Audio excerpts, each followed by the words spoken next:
In this video, I gave myself 48 hours to eat as many noodles as possible because I'm searching for the best bowl of Bún Bò Huế in the entire city of Huế. We're going to be trying noodles at all different price points, ranging from $1 street noodles that I had to eat while squatting, all the way up to these bougie noodles that you can only order from a 5-star hotel. And because I'm trying to eat as many noodles as possible, we're going to visit a lot of other restaurants, including the same one Anthony Bourdain ate at when he was in town. Then, once we found the best bowl of Bún Bò Huế in all of Huế, I'm going to take what I've learned and make a Bún Bò Huế grilled cheese sandwich. I don't know about you, but that intro has me really hungry. So, let's go binge eat some noodles.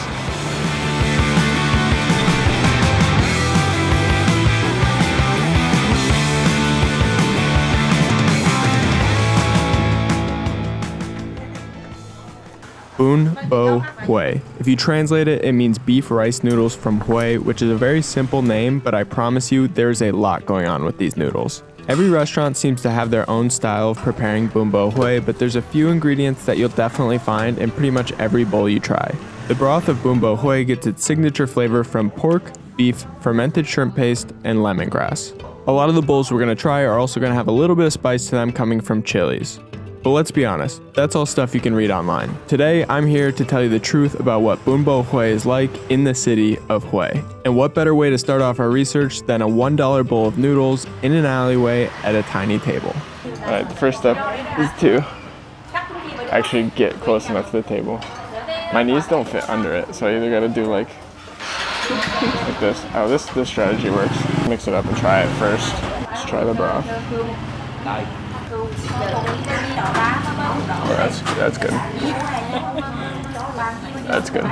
This is like the raw beef, and these are, looks like pork meatballs, some blood, bean sprouts, and lettuce. The broth was intensely beefy and porky with only a little hint of lemongrass and spice. It also had a little bit of sourness to it that I really enjoyed. I read online that a lot of Bún Bò Huế will have both pork and crab meatballs, but this one only had the pork meatballs, which I guess does make sense since it did only cost $1. I literally have my knee on the ground right now while I'm eating this. Can you see that? I stand. In order to get close enough. This bowl got me so excited about Bún Bò Huế that I decided to go immediately to another restaurant to have a second bowl of Bún Bò Huế. A lot of people would fake this in the editing. They'd be like, oh, we're gonna go for a second bowl of noodles. Like, this is literally the first one. And we're going there. Like, I get like 12 seconds of digestion time between the bowls of noodles. For two? I promised you in the beginning of this video that we'd be trying noodles at different price points. The first place was $1 and this one is $2. Since you're paying more, you would expect to get more, and in this case, you do. This bowl had all the same meats in it that the first one did, which were rare beef, pork meatball, and blood cakes. But this time we also got one of those bright orange crab meatballs, a big chunk of pig's foot, and an extra blood cake. Not only are you getting more meat in this bowl, but you're also getting more noodles and more broth since the bowl itself is bigger. Still do not fit at the tables.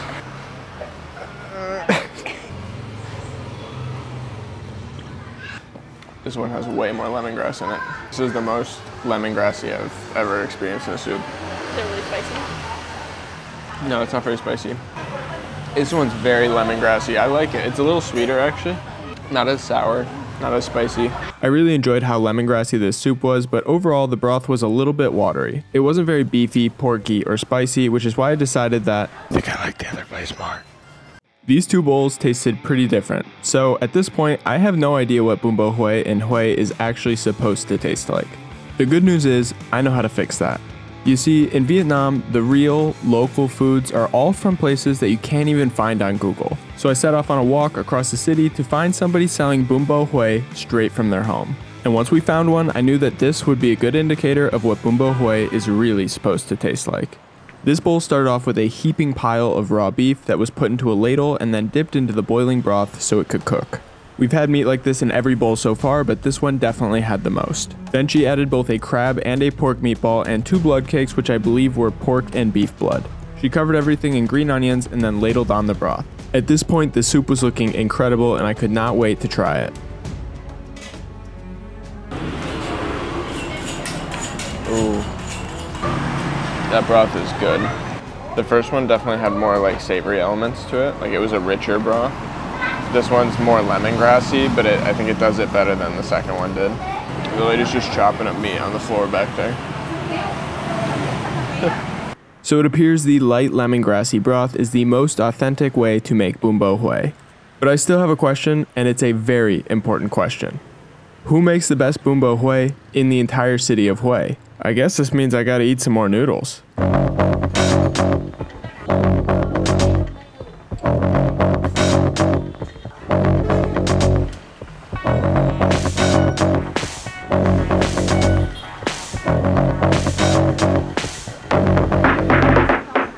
It's another day, which means it's time for another Bún Bò Huế.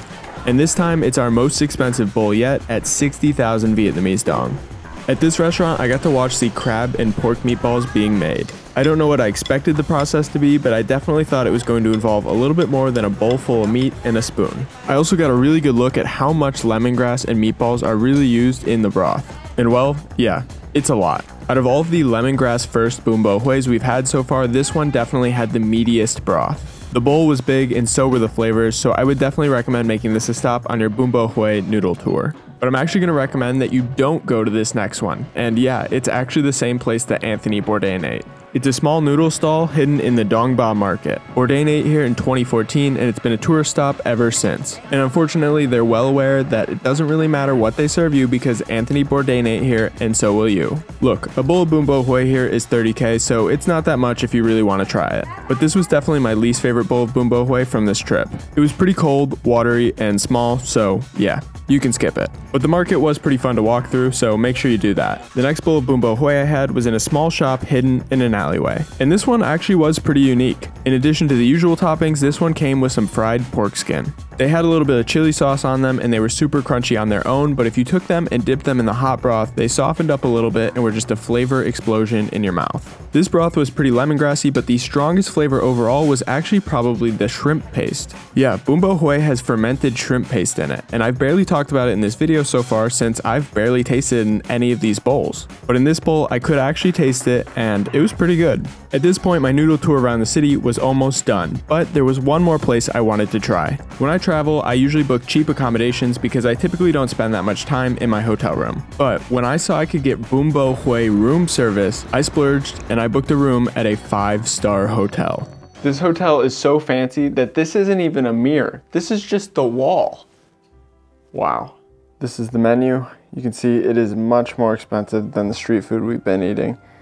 And here is what I want. Silk Path Bún Bò Huế Shabu Shabu. 250,000 Vietnamese dong, which is about $10. For US prices, that's pretty good, but for Vietnam, that is extremely expensive. Silk Path Bún Bò Huế. It's on the way. Hello. All right, the food has been delivered. Shout out to my boy Peen. The guy delivering the food actually recognized me. Sounds like he's a subscriber, so that's crazy. Super excited to try this though. Like we've got some beef in here, some pork hocks. So this looks like a pig foot. Then we've got the crab meatball. It's a bit more elevated though, because you can see there's actual crab claw in it. That's pretty cool. So I guess that's what you're getting with the extra payment. The herbs look really fresh. Got some green onions, white onion.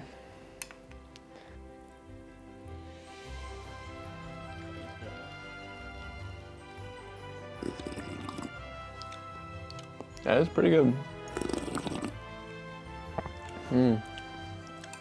It just tastes fancier. It's very lemongrassy, but like in an elegant way. It's pretty good, I'm not gonna lie. I wanted to hate it, kind of, for it being $10. That's pretty good.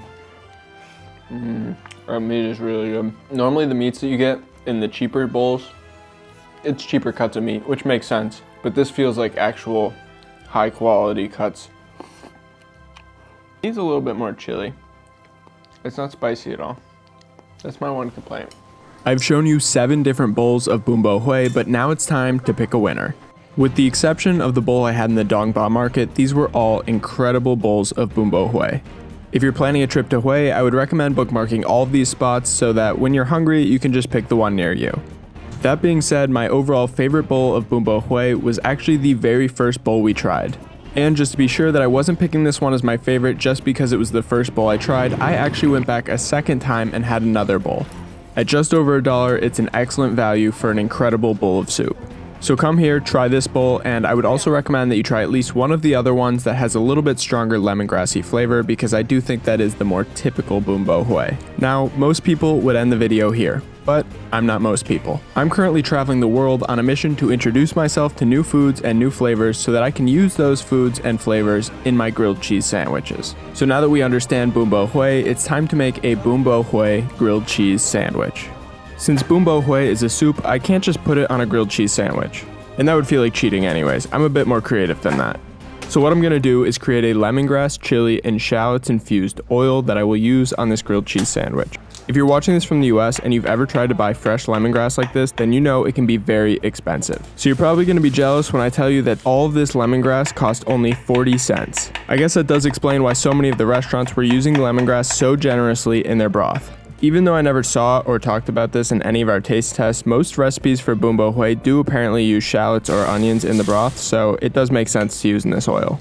This stuff smelled really good, and I think it's going to do a really good job of infusing that lemongrassy chili flavor into the grilled cheese sandwich. But there's a few more flavors that I also want to capture. One of my favorite parts about the first bowl of Bún Bò Huế that we tried was that it had a little bit of sourness to it. So I'm going to be adding some of these calamansi limes to our mayonnaise spread. I also found some of this Bún Bò Huế broth concentrate at the grocery store, so I figured I'd add some. Why not? Then I combined all of that with some Japanese mayo and the lemongrass oil that we had made earlier to create our final sauce for this sandwich. I think that sauces are massively underutilized by most people when they're making grilled cheese sandwiches. And they don't even have to be that complicated. You can literally just mix your favorite spice mix with some mayonnaise and you've got an amazing grilled cheese sauce. At this point, I felt like I had most of the flavors of Bún Bò Huế captured in this sandwich, but I was missing one thing, and that was the crab and pork meatballs. So I ordered a bowl of Bún Bò Huế and brought it back to the kitchen so that I could remove the meat from the soup and put it in the sandwich. And that's it, we've created what is probably the world's first Bún Bò Huế grilled cheese sandwich. But now it's time for the big question. How's it taste? It was really good. It had a very bright lemongrassy flavor, but I did feel like it was lacking a little bit of complexity. I think that if I had added a little bit of fermented shrimp paste and maybe some MSG, it would have enhanced this sandwich to a point of near perfection. But I didn't add those, so I'm going to give the sandwich a 7.2 out of 10. Thank you for watching episode 3 of my hunt for the world's best grilled cheese sandwich. Please remember to like this video and subscribe if you haven't yet. In the next episode, we're going to be traveling north to Hanoi, where I'll be eating at the exact same restaurant President Barack Obama ate at while he was in Vietnam. Oh, and yeah, I'm going to turn it into a grilled cheese sandwich.